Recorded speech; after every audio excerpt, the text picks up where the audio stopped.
दी जाती है। इधर रीना मुर्गियों को दाना खिला रही थी तो कुछ पड़ोसन मुंह बनाते हुए वहां से जा रही थी। रीना उन्हें देखकर मनी मन सोचती है, हे भगवान, हमें तो सारे मोहल्ले वाले इन मुर्गियों की वजह से बुरा कहते हैं।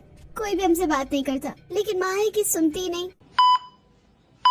करने के लिए हाथों से इशारा करते हुए चिल्ला रही है। चलो अंदर चलो कमला, बसंती, मुनिया, चंपा, सबके सब अंदर चलो, शाम हो रही है। माला उन्हें अंदर कर रही थी और मुर्गियां थी कि उसे परेशान कर रही थी।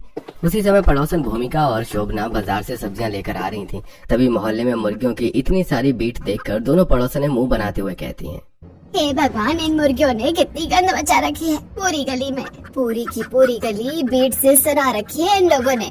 सही कह रही हो बहन, इन लोगों ने तो गली से आना जाना ही मुश्किल कर रखा है। इतने गंदे लोग हैं ये। बस सुबह शाम मुर्गियों की बीट देखकर तो मेरा दिमाग ही खराब हो गया है। हाँ बहन, इन लोगों ने मोहल्ले को रहने के लायक भी नहीं छोड़ा है। चलो चलो बहन, जल्दी से यहाँ से निकले, कितनी गंदी बदबू आ रही है यहाँ पर। ये सब सुनकर माला गुस्सा होते हुए कहती है, मुर्गियाँ मेरी है, लेकिन पता नहीं क्यों दिक्कत पड़ोसियों को होती है।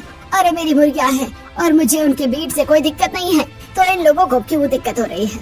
जब देखो तब मेरी मुर्गियों की ही बुराई करती रहती है। माला बड़बड़ाते हुए सारी मुर्गियों को घर के अंदर कर लेती है और दरवाजा बंद कर लेती है। माला को यूं बड़बड़ाता हुआ देखकर उसका पति कमलेश कहता है, अरे भाग्यवान, क्या हो गया? क्यों ऐसे बड़बड़ा रही हो?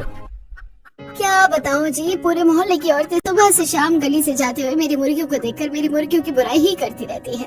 ऐसा लग रहा है जैसे मुर्गियां मैंने उनकी छाती पर छोड़ रखी हो। ओहो माँ, क्यों बड़बड़ा रही हो? पड़ोसन सही कह रही है, हमारी मुर्गियां सारे दिन बाहर बीट करती रहती है, जो किसी को अच्छा नहीं लगता।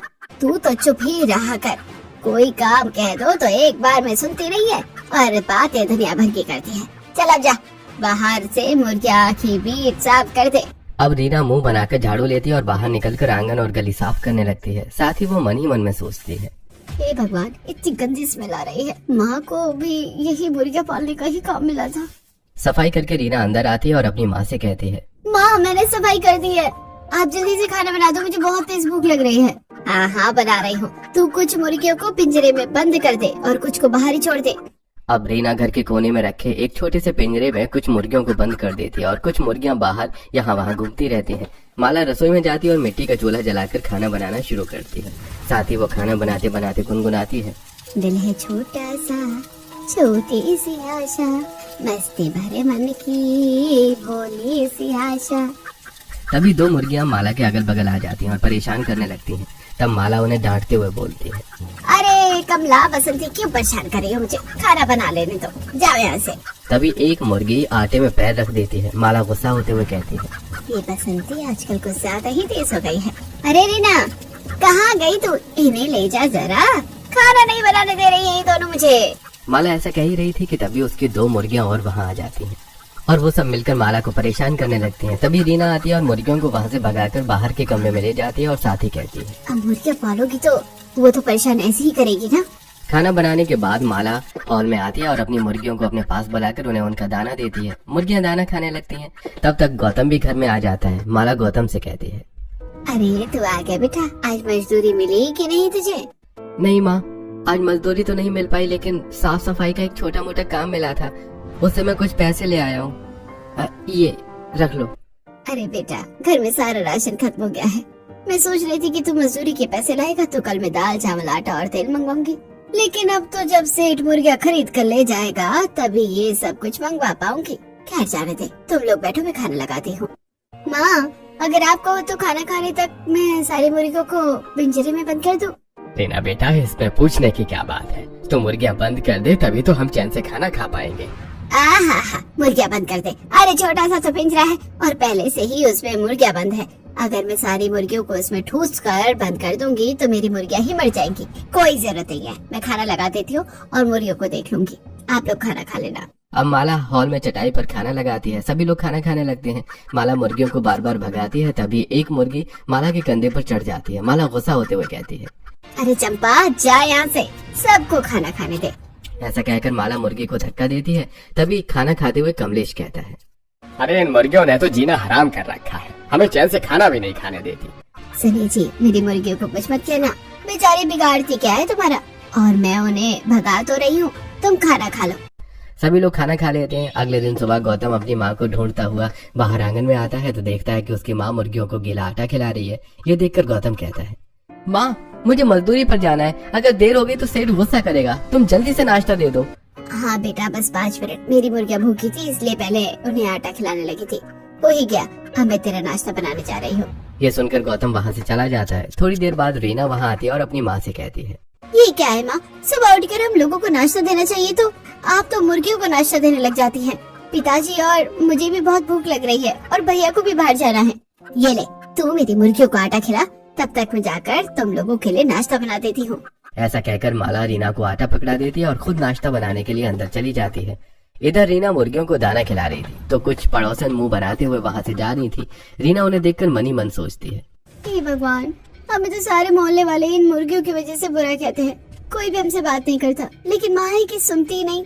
इधर माला नाश्ता बनाकर सभी के लिए नाश्ता लगा देती है। तब तक रीना भी बाहर से आ जाती है। सभी लोग नाश्ता करते हैं। नाश्ता करने के बाद गौतम मजदूरी पर चला जाता है और कमलेश बाहर घूमने चला जाता है। माला भी मुर्गियों का पिंजरा साफ करने में लग जाती है। तभी सेठ चुन्नीलाल दरवाजे पर आकर आवाज देता है, अरे माला, ओ माला, अरे कहाँ चली गई?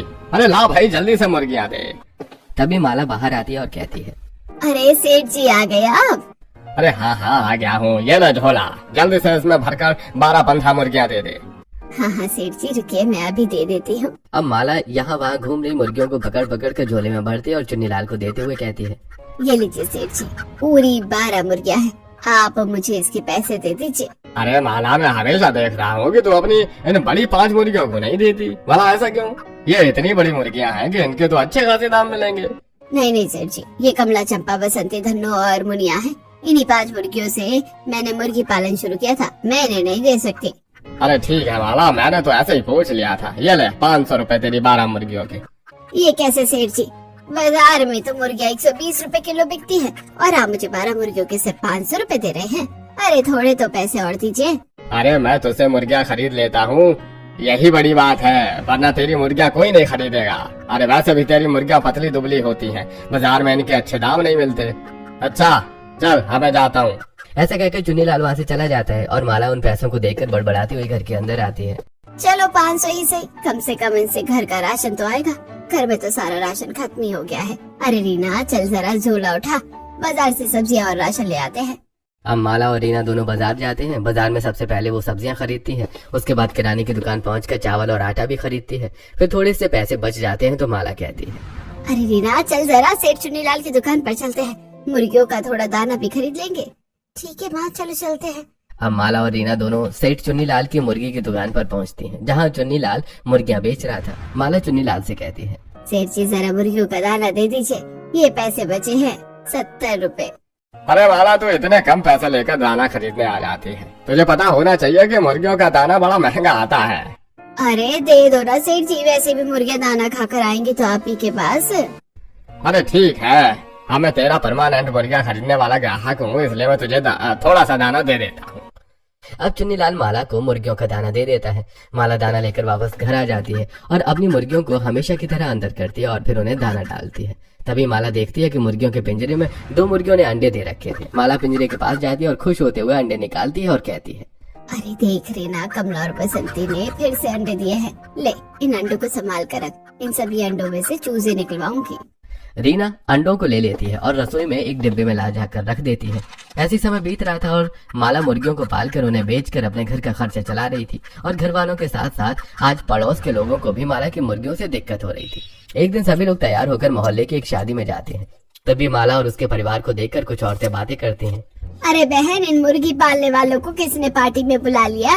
भूमिका बहन लगता है आशा बहन जी ने इन मुर्गी पालने वालों को भी मोहल्ले के साथ साथ अपनी बेटी की शादी का निमंत्रण दिया है। देखो लोग इधर ही आ रहे हैं, चलो चलो हम थोड़ा दूर खड़े हो जाते हैं, कहीं वो हमसे बात न करने लगे। ऐसा कहकर शोभना और भूमिका थोड़ा दूर खड़ी हो जाती है। माला देखती है कि कोई भी औरत उससे बात करने को तैयार नहीं थी। माला के पीछे खड़ी मोहिनी नूतन से कहती है, बहन यही है ना माला जो आगे वाली गली में रहती है और मुर्गियाँ बेचती है? हाँ हाँ मोहिनी बहन, तुम तो मोहल्ले में नहीं आई हो इसलिए तुम्हें नहीं पता। पूरा मोहल्ला जानता है कि उनके घर और आंगन में मुर्गियों की बीट पड़ी रहती है। बड़े गंदे लोग हैं, इसलिए तो इनसे कोई बात नहीं करता। ऐसा कहकर मोहिनी और नूतन भी वहाँ से चली जाती हैं। रीना और माला को यह सब सुनकर बहुत बुरा लग रहा था, लेकिन वो टाल देती हैं। तभी शोभा वहाँ आती है और उन लोगों से मिलकर बातें करती है। फिर कहती है, अरे माला बहन, उस लड़की को देख रही हो? उसका नाम चेतना है, उसके पिता सब्जियाँ बेचते हैं, मेरे ही रिश्तेदार की लड़की है। अरे अपने गौतम के लिए बिल्कुल ठीक रहेगी, तुम चाहो तो उसे देख सकती हो। हाँ शोभा बहन, ये तो तुमने बड़ी अच्छी बात कही, लड़की भी सुंदर लग रही है। मैं पार्टी में ही उसके माता पिता से अपनी गौतम के बारे में बात करती हूँ, लेकिन उन्हें मेरी मुर्गियों से कोई दिक्कत तो नहीं होगी ना? अरे नहीं नहीं माला बहन, मैंने उन्हें सब कुछ बता दिया है। वैसे भी तुम्हारा गौतम इतना अच्छा है कि कोई भी उसके लिए मना नहीं कर सकता। शोभा ऐसा कहकर चली जाती है। रीना खुश होते हुए अपनी माँ से कहती है, माँ लड़की मुझे पसंद है, रखो मैं अभी भैया को बुलाती हूँ और आप उसकी माँ से शादी की बात कर लो। ऐसा कहकर रीना पार्टी के बाहर जाकर अपने भाई और पिताजी को बुलाकर लेकर आती है। सभी लोग चेतना की माँ से मिलते हैं। माला चेतना की माँ से कहती है, बहन जी आपकी बेटी हमें पसंद है, आप भी अपने बेटे से मिल लीजिए। अगर हमारा बेटा भी आपको पसंद आता है तो हम कल ही रिश्ता लेकर आपके घर आएंगे।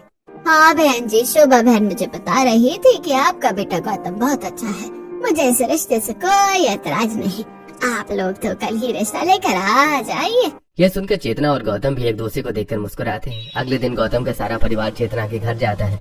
नाश्ते के बाद माला चेतना के हाथों में कुछ पैसे रखकर रिश्ता पक्का कर देती है। मेहमानों के जाने के बाद चेतना अपनी माँ से कहती है, माँ मेरी होने वाली सास मुझे कुछ पैसे देकर गई है, ऐसा करती हूँ कि इन्हीं पैसों से चिकन ले आती हूँ और बना लेती हूँ।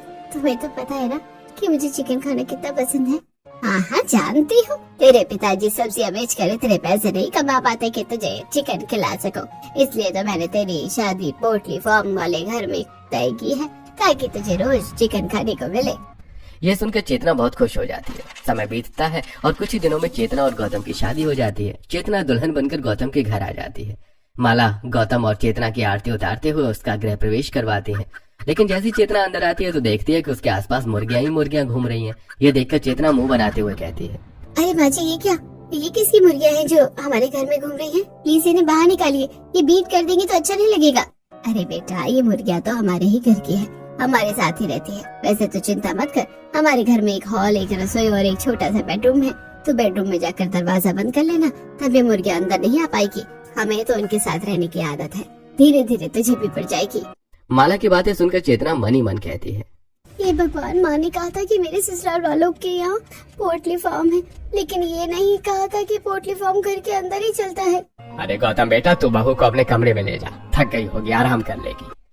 हाँ जी पिताजी, चलो चेतना आओ कमरे में चलते हैं। अब गौतम चेतना को कमरे में ले जाता है। चेतना देखती है कि कमरे में एक छोटा सा पलंग रखा हुआ है। गौतम दरवाजा लगाता है और चेतना से कहता है, देखो ये हमारा कमरा है, हमारे घर में यही एक कमरा है जिसमें दरवाजा है और इसे बंद करने पर मुर्गियां अंदर नहीं आती। वैसे गौतम, आप लोग घर में ही मुर्गियाँ पालते हो, फिर तो मुर्गियाँ बहुत परेशान करती होंगी। चेतना दरअसल कुछ दिनों पहले पिताजी को हार्ट अटैक आया था, इसलिए माँ उन्हें काम नहीं करने देती। एक अकेला मैं हूँ, मुझे कभी मजदूरी मिलती है कभी नहीं मिलती, बस इसलिए माँ मुर्गियाँ बेचकर घर चलाती है। इसलिए हमें मुर्गियों से होने वाली परेशानी झेलनी पड़ती है। वैसे माँ कह रही थी वो कोशिश करेंगे कि तुम्हें मुर्गियों से कोई दिक्कत ना हो। इसी तरह चेतना और गौतम बातें करते हुए सो जाते हैं।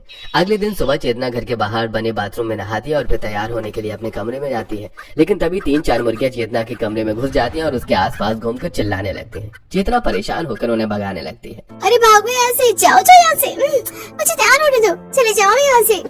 तभी रीना वहाँ आती है और कहती है, सॉरी भाभी, आपने दरवाजा खोला तो मुर्गियाँ अंदर आ गई, मैं इन्हें बाहर कर देती हूँ, तब तक आप तैयार हो जाइए।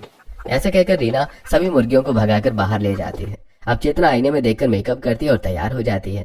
और फिर जैसे ही वो बाहर निकलने वाली होती है कि तभी मुर्गी की बीट पर उसका पैर पड़ जाता है। चेतना मुंह बनाते हुए कहती है, छी छी छी छी छी, मेरे पैर तो गंदे हो गए। हे भगवान, ऐसा करती हूँ, पहले अपने पैर धो लेती हूँ।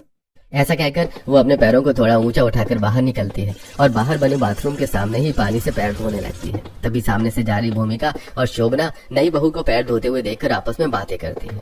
देख रही हो शोभना बहन, नई बहू के पैरों में मुर्गी की बीट लग गई है। हाँ बहन, बेचारी किस्मत पर रोती रहेगी कि कहाँ मुर्गियों के बीच आकर फंस गई। बातें करते हुए भूमिका और शोभना वहाँ से चली जाती है। चेतना ये सारी बातें सुन लेती है और अपने आप से कहती है, सही कह रही थी वो औरतें, भला घर में मुर्गियाँ कौन पालता है। चेतना पैर धोकर अंदर आ जाती है। तभी उसकी सास उससे कहती है, देख रही हो ना बहू, ये सारी मुर्गियाँ तुम्हें देखकर कितनी खुश हो रही है। और ये 5 मुर्गियाँ देख रही हो, ये कमला, चंपा, बसंती, धन्नो और मुनिया है।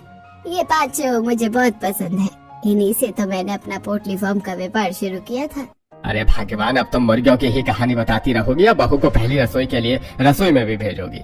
अरे हाँ हाँ बहू, आज तुम्हारी पहली रसोई है, वो देखो सामने रसोई है, रसोई में जाओ और कोई चूल्हा जलाकर अपनी पसंद का खाना बना लो और हाँ, मैंने सुबह ही मुर्गी कटवा कर 1 किलो चिकन रसोई में रख दिया है, तुम उसे ही बना लेना। वैसे तुम्हारी माँ ने मुझे बताया था कि तुम्हें चिकन खाना बहुत पसंद है। जी माँ जी। ऐसा कहकर चेतना रसोई में जाती है, चूल्हा जलाती है और सबसे पहले चिकन को अच्छी तरह धोकर साफ करती है। फिर उसमें कुछ मसाले और दही मिलाकर मैरिनेट करके रख देती है और फिर तेल में गरम मसाले का तड़का देती है और सारे मसाले डालकर उन्हें भून लेती है। उसके बाद मैरिनेट किया हुआ चिकन डालकर अच्छी तरह भून कर तैयार कर देती है। उसके बाद चेतना आटा गूंथती है। तभी 5-6 मुर्गियां वहां आ जाती हैं और उसके आसपास घूमने लगती हैं। चेतना के भगाने से भी वो नहीं भागती। तब चेतना कहती है, हे भगवान, इन मुर्गियों ने तो परेशान करके रखा है, चले जाओ यहाँ से। लेकिन मुर्गियां नहीं भागती। अब चेतना चावल, रोटी और खीर भी तैयार कर लेती है। तभी अचानक एक मुर्गी चेतना के कंधे पर चढ़कर बैठ जाती है और चेतना जोर से चिल्लाती है। तभी माला वहां आती है और चेतना के कंधे से मुर्गी को उठाते हुए अपनी मुर्गी से कहती है, अरे मुनिया, तुझे कितनी बार समझाया है कि रसोई में मत आया कर। अरे धनु, तू यहाँ क्यों मंडरा रही है? तूने अभी अभी बच्चे दिया है ना, चल जा अपने बच्चों के पास। माला अपनी सभी मुर्गियों को लेकर रसोई से जाती है और साथ ही पीछे मुड़कर चेतना से कहती है, चेतना बहू, मैंने लेकर जा रही हूँ, तो आराम से खाना बना ले, अब ये तेरे पास नहीं आएंगी। माला के जाने के बाद चेतना आटा देखती है तो उसमें मुर्गी के पंख दिखाई देते हैं। चेतना मुंह बनाते हुए अपने आप से कहती है, हे भगवान, आटे में तो मुर्गी के पंख। अब इस आटे को एक तरफ रख देती हूँ और दूसरा आटा गूंथ कर रोटियां बना लेती हूँ। ऐसा कहकर वो उस आटे को एक तरफ रख देती है और दूसरा आटा गूंथकर रोटियां बना देती है। फिर वो चावल और खीर भी बना देती है। इसके बाद चेतना बाहर आती है और चटाई बिछाकर अपनी सास से कहती है, चलिए माँ जी, आप सभी खाने में बैठ जाइए, मेरा खाना तैयार हो गया है, मैं सबके लिए खाना लगा देती हूँ। सभी लोग बैठ जाते हैं और चेतना सभी का खाना लगा देती है। लेकिन मुर्गियां खाने के आसपास घूम रही थी। यह देखकर चेतना कहती है, माँ जी, मुर्गियाँ तो हमें खाना नहीं खाने देंगी, ऐसा कीजिए, इन्हें बाहर निकाल दीजिए। अरे नहीं नहीं बेटा, सुबह से ही 3-4 कुत्ते बाहर घूम रहे हैं। रीना, ऐसा कर, सारी मुर्गियों को बहू के कमरे में बंद कर दे, जब हम खाना खा लेंगे तो कमरा खोल देंगे। अपनी माँ के कहने पर रीना सभी मुर्गियों को कमरे में बंद कर देती है। सभी लोग खाना खाते हैं। खाना खाकर कमलेश खाने की तारीफ करते हुए कहता है, अरे वाह बहू, तुमने तो खाना बहुत ही शानदार बनाया है। खास तौर से ये चिकन तो बहुत ही स्वादिष्ट बना है। चेतना, मुझे भी चिकन बहुत अच्छा लग रहा है, मुझे तो 2 पीस चिकन और दे दो ना। तब चेतना गौतम को 2 पीस चिकन दे देती है। सभी लोग खुश होकर खाना खाते हैं और फिर माला चेतना को 100 रुपए नेक के देते हुए कहती है, ये ले बेटा, आज सुबह सुबह ही मैं चुन्नीलाल को अपनी मुर्गी बेच कर आई हूँ। अब बहू की पहली रसोई पर नेक तो देना ही पड़ता है ना। चेतना माला को देखकर मुस्कुराती है। खाना खिलाने के बाद चेतना सारे बर्तन उठाकर धोने के लिए आंगन में ले जाती है। तभी रीना वहाँ आती है और कहती है, अरे भाभी, अभी भी तो आप आई हो और आपको बर्तन धोने की जरूरत नहीं है। आप उठो, मैं बर्तन धो देती हूँ, आप अपने कमरे में जाकर आराम कर लो। ऐसा कहकर रीना अपनी भाभी को उठा देती है। चेतना अपने कमरे में आती है और जैसे ही दरवाजा खोलती है तो देखती है कि मुर्गियों ने उसके कमरे में बहुत सारी बीट कर रखी थी। चेतना ये सब देखकर मुंह बनाते हुए कहती है, हे भगवान, मुर्गियों ने तो मेरा पूरा का पूरा कमरा गंदा कर दिया है, मैं तो इसे साफ नहीं कर सकती, मुझे तो उल्टी ही हो जाएगी। तभी मुर्गियां उसके आसपास घूमने लगती हैं। देखकर चेतना गौतम को आवाज देती है, गौतम कहाँ गए तुम? गौतम इधर आओ। रीना भागते हुए अपनी भाभी के पास आती है और कहती है, भाभी, गौतम भैया तो अपने काम पर चले गए हैं। अच्छा, आप इन मुर्गियों से परेशान हो रही हैं, रुको मैं इन्हें बाहर कर देती हूँ। रीना सारी मुर्गियों को भगाकर बाहर कर देती है और उसके बाद कहती है, भाभी, मैं मुर्गियों की बीट साफ कर देती हूँ, आप चिंता मत करो। रीना मुर्गियों की सारी बीट झाड़ू लाकर साफ करती है और फिर कहती है, ठीक है भाभी, मैंने सफाई कर दी है, अब आप अपने कमरे में आराम कर लो। ऐसा कहकर रीना बाहर चली जाती है और चेतना कमरे का दरवाजा बंद करके बिस्तर पर लेटकर मन ही मन सोचती है। सोचा था पोल्ट्री फार्म वाले घर में शादी हो रही है तो खूब सारा चिकन खाने को मिलेगा। चिकन तो मिल रहा है, लेकिन उसके साथ साथ जो परेशानी आ रही है ना, वो बहुत मुश्किल है। ऐसी सारा दिन बीत जाता है और चेतना शाम का खाना बनाने के लिए फिर से रसोई में आती है। तभी उसकी सास वहाँ आती है और कहती है, चेतना बहू, मैंने आधा किलो चिकन कटवा कर रसोई में रख दिया है, तुम आज चिकन की कोई अच्छी सी डिश बना लेना और हाँ, साथ में गर्मा गर्म रोटियां उतार कर खाना लगा देना। हाँ हाँ जी, आप चिंता मत कीजिए, मैं बना लूंगी। माला के जाने के बाद चेतना चिकन को धोते हुए अपने आप से कहती है, आज ऐसा करती हूँ कि चिकन तो प्याजा बना देती हूँ, रात के समय तो प्याजा और रोटी बहुत अच्छी लगेगी। चेतना चिकन धोकर एक तरफ रखती है और ढेर सारी प्याज काट लेती है। फिर वो चूल्हा जलाकर प्याज को तेल में तलने के लिए चढ़ा देती है। तभी वहाँ कुछ मुर्गियां आ जाती हैं और उसके आसपास घूमने लगती हैं। ये देखकर चेतना अपने आप से कहती है, हे भगवान, इन मुर्गियों ने तो परेशान कर रखा है, मुझे चैन से खाना भी नहीं बनाने देती है। तभी एक मुर्गी कूद कर चेतना की गोद में बैठ जाती है और उसे ध्यान से देखने लगती है। चेतना चिढ़ते हुए कहती है, अरे क्या चाहिए तुझे, चल जा यहाँ से, हट जा मेरी गोद से। ऐसा कहकर चेतना उस मुर्गी को उठाती है तो उसके नाखून चेतना के हाथ में लग जाते हैं। तभी माला वहाँ आ जाती है और चेतना को गोद से मुर्गी को उठाते हुए कहती है, अरे धन्ना, तू नई दुल्हन को परेशान कर रही है, चल जा यहाँ से। ठीक है बहू, तुम खाना बना लो, मैं मुर्गियों को लेकर जा रही हूँ। ऐसा कहकर माला सारी मुर्गियों को भगाकर वहां से ले जाती है और चेतना परेशान होकर वापस खाना बनाने में लग जाती है। खाना बनाकर चेतना सभी के लिए खाना लगाती है। तब तक रीना सारी मुर्गियों को कमरे में बंद कर देती है। सभी लोग खाना खाते हैं, लेकिन चेतना मन ही मन सोचती है, हे भगवान, फिर मुर्गियाँ मेरा कमरा गंदा कर देंगी। सभी लोग खाना खाते हैं। ऐसे धीरे धीरे चेतना को आए 1 हफ्ता भी बीत जाता है और वो हर दिन मुर्गियों की वजह से बहुत परेशान होती है। तभी एक दिन सुबह सुबह सेठ चुन्नी लाल आता है और माला से कहता है, अरे माला, अरे जल्दी से अपनी 10-12 मुर्गियां दे दे। माला सेठ से झोला लेती है और अपनी 10-12 मुर्गियों को पकड़कर झोले में भरती है और सेठ जी को दे देती है। सेठ जी उसे 400 रुपए पकड़ाकर चले जाते हैं। ये देखकर चेतना अपनी सास से कहती है, माँ जी, मैंने देखा है कि आपने सेठ जी को 10-12 मुर्गियाँ दे दी है और उन्होंने आपको इतने कम पैसे दिए हैं, जबकि बाजार में तो मुर्गियाँ अच्छे रेट पर बिक रही हैं। क्या करूँ बेटा, मोहल्ले में कोई हमसे चिकन खरीदता ही नहीं है।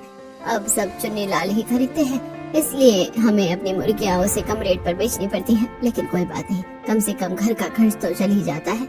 माँ जी, इन मुर्गियों को पालने के लिए हमारे पास कोई अलग जगह नहीं है क्या? घर में मुर्गियाँ पालने से इतनी परेशानी होती है और मोहल्ले वाले भी हमारे घर को देखकर मुंह बनाते हैं। शायद गंदगी की वजह से कोई आता जाता भी नहीं है। अगर हम मुर्गियों को अलग से रखें तो शायद मुर्गियाँ हमारे घर से ही बिकने लगे। हाँ बेटा, बात तो सही कह रही है, लेकिन हमारे पास इतनी व्यवस्था नहीं है कि हम मुर्गियों के लिए बड़ा पिंजरा बनाकर पोल्ट्री फार्म वहाँ शिफ्ट कर सके। तेरे ससुर की तबीयत बहुत खराब हो गई थी और अब तो जैसे इन मुर्गियों से होने वाली परेशानियों की मुझे आदत सी हो गई है। चेतना को अपनी सास की बात सुनकर बहुत दया आती है। वो मन ही मन सोचती है, बेचारी माँ जी ने कितनी मेहनत करके अपने घर को संभाला है। ऐसे कुछ समय बीत जाता है। एक दिन चेतना की सहेली कोमल चेतना को फोन करती है और कहती है, अरे चेतना, शादी की बात तो तू हमें भूल ही गई। नहीं नहीं, ऐसी कोई बात नहीं है। और बताओ कैसी हो तुम? अरे हम तो अच्छे हैं। हम सोच रहे थे कि तेरे ससुराल आ जाए तुझसे मिलने के लिए। भला ये भी कोई पूछने वाली बात है? आ जाओ तुम लोग, मैं घर पर ही हूँ। चेतना फोन रखती है, लेकिन फोन रखते ही आसपास घूम रही मुर्गियों को देखकर परेशान हो जाती है और अपने आप से कहती है, ये भगवान, मैं तो भूल ही गई थी कि मेरा ससुराल तो पोल्ट्री फार्म है। अगर मेरी सहेलियाँ यहाँ आई तो मेरी बहुत बेइज्जती हो जाएगी। अब मैं क्या करूँ? पीछे खड़ी रीना ये सारी बातें सुन लेती है। वो माला के पास जाती है और सारी बातें बताती है। तब माला चेतना के पास आती है और कहती है, चेतना बहू, रीना बता रही थी कि तेरी सहेली आ रही है, तो चिंता मत कर। सारी मुर्गियों को हम तेरे कमरे में बंद कर देंगे। फिर तो अपनी सहेलियों के साथ आराम से बातें करना और उनके जाने के बाद हम कमरा खोल देंगे। जी माँ जी। थोड़ी देर बाद माला सभी मुर्गियों को चेतना के कमरे में बंद कर देती है। उसके बाद चेतना की सहेलियां आती हैं और चेतना उनसे बातें करती है। तभी रीना गरम गरम चिकन के पकौड़े लेकर आती है और अपनी भाभी और उनकी सहेलियों के सामने रखते हुए कहती है, लीजिए भाभी, चिकन के गर्मा गर्म पकौड़े खाइए। चेतना और उसकी सभी सहेलियां गरम गरम पकौड़ों का आनंद लेती हैं। तब चेतना की सहेली कोमल कहती है, चेतना, तुझे तो चिकन बहुत पसंद था। अच्छी बात है कि तेरी शादी पोल्ट्री फार्म वाले घर में ही हुई है। अब तो तुझे रोज चिकन खाने को मिलता होगा। हाँ कोमल, हमारे यहाँ तो रोज ही चिकन बनता है। तभी कमलेश वहाँ आता है। चेतना उन्हें अपनी सहेलियों से मिलवाती है। कमलेश सभी से बातें करते हैं। उसके बाद कहते हैं, अरे बहू, तुम अपनी सहेलियों से बातें करो, तब तक मैं तुम्हारे कमरे में जाकर आराम कर लेता हूँ। ऐसा कहकर कमलेश चेतना के कमरे की तरफ जाते हैं और दरवाजा खोलकर अंदर जाते हैं। जैसे ही दरवाजा खुलता है, सारी मुर्गियां बाहर आ जाती हैं और चेतना की सहेलियों के आसपास घूमने लगती हैं। 2-3 मुर्गियां वहीं बीट भी कर देती हैं। ये देखकर चेतना की सहेलियां मुंह बनाते हुए कहती हैं, चेतना, तूने ये तो नहीं बताया था कि तेरे ससुराल में पोल्ट्री फार्म है, लेकिन तूने ये नहीं बताया था कि तू पोल्ट्री फार्म के अंदर ही रहती है। भगवान, इन मुर्गियों के बीच तू कैसे रहती होगी। चलो हम चलते हैं, फिर कभी आएंगे। ऐसा कहकर चेतना की सारी सहेलियां जल्दी से उठकर चली जाती हैं। चेतना को यह सब कुछ बहुत बुरा लगता है। रात को चेतना गौतम को सारी बातें बताते हुए कहती है, मुझे समझ नहीं आता कि मुर्गी घर में क्यों रहती है। बाहर एक बड़ा सा पिंजरा बनाकर उसमें क्यों नहीं रखते हैं।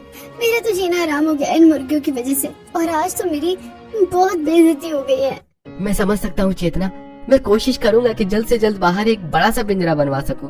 चेतना के बोलने की आवाज बाहर हॉल तक आ रही थी। यह सब सुनकर कमलेश परेशान होते हुए माला से कहता है, माला, हम अपनी गरीबी की वजह से इन मुर्गियों को घर में रखकर तो परेशान थे, लेकिन अब हमारी बहू भी हमारी गरीबी की सजा काट रही है। हाँ जी, आप सही कहते हैं, लेकिन मैं क्या करूँ, इसके सिवा कोई रास्ता भी नहीं है। ऐसे कुछ दिन और बीत जाते हैं। एक दिन चेतना आंगन में जाती है तो देखती है कि चुन्नीलाल 12-15 मुर्गियां ले जा रहा है और उसने उसकी सास को सिर्फ 500 रुपए दिए। चुन्नीलाल के जाने के बाद चेतना अपनी सास से कहती है, माँ जी, आपको नहीं लगता कि हम सेठ जी को मुर्गियाँ काफी सस्ते दामों में दे देते हैं? अगर हम ये मुर्गियाँ खुद बेचे तो हमें अच्छे दाम मिलेंगे।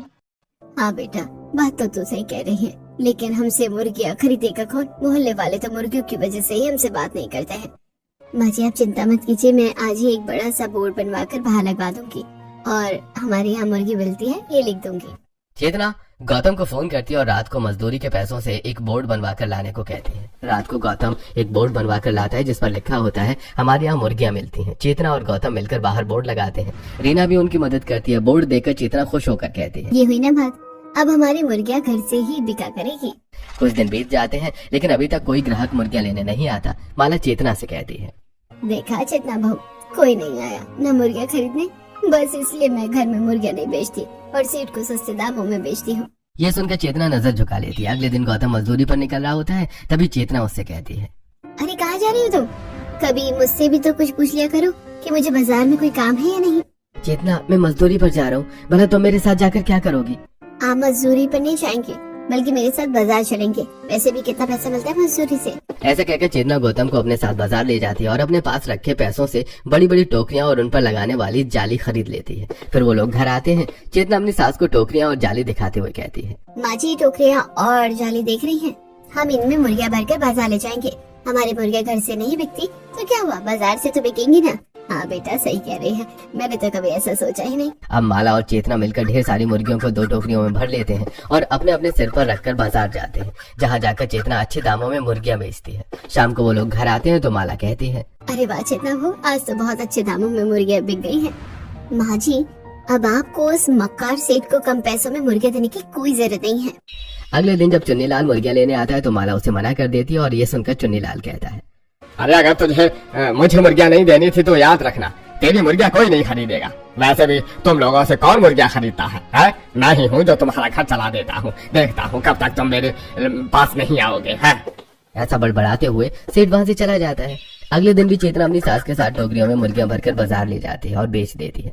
कुछ दिन बाद चेतना बाजार से एक बड़ा सा मुर्गी का पिंजरा खरीद लाती है और सारी मुर्गियों को उसमें रखने लगती है, जिससे घर के आसपास सफाई रहने लगती है। एक दिन पड़ोसन वहाँ से गुजरते हुए कहती है, देख रही है शबना बहन, यहाँ तो काफी साफ सफाई दिख रही है। हाँ भूमिका बहन, और मैंने सुना है कि लोग काफी सस्ते में चिकन देते हैं। चलो आज हम भी इनके यहाँ से चिकन खरीदते हैं। भूमिका और शोभना माला के पास आती हैं और कहती हैं, अरे माला बहन जरा हमें भी 1.5 किलो चिकन दे देना। माला बहुत खुश हो जाती है और उन्हें 1.5 किलो मुर्गी दे देती है। धीरे धीरे सारे मोहल्ले वाले वहीं से मुर्गियां खरीदने लगते हैं और उनका पोल्ट्री फार्म चल पड़ता है। फिर चेतना पास ही पड़ा एक बड़ा सा घर किराए पर लेकर वहां अपनी पोल्ट्री फार्म खोल लेती हैं और बाहर 2 लड़कों को बिठाकर चिकन की दुकान भी खुलवा देती हैं। एक दिन रीना अपने पोल्ट्री फार्म को बाहर से देखकर कहती है, भाभी आपने तो हमारे घर की पूरी दशा ही बदल दी और भैया और पापा को भी काम पर लगा दिया। अब तो मोहल्ले वाले हमारे बारे में सिर्फ अच्छी बातें करते हैं। समय बीतता है और चेतना का सस्ता चिकन पूरे गांव में मशहूर हो जाता है। जल्दी ही चेतना और उसके ससुराल वाले पोल्ट्री फार्म वालों के नाम से मशहूर हो जाते हैं। वो काफी अमीर हो जाते हैं और सुखपूर्वक अपना जीवन गुजारने लगते हैं।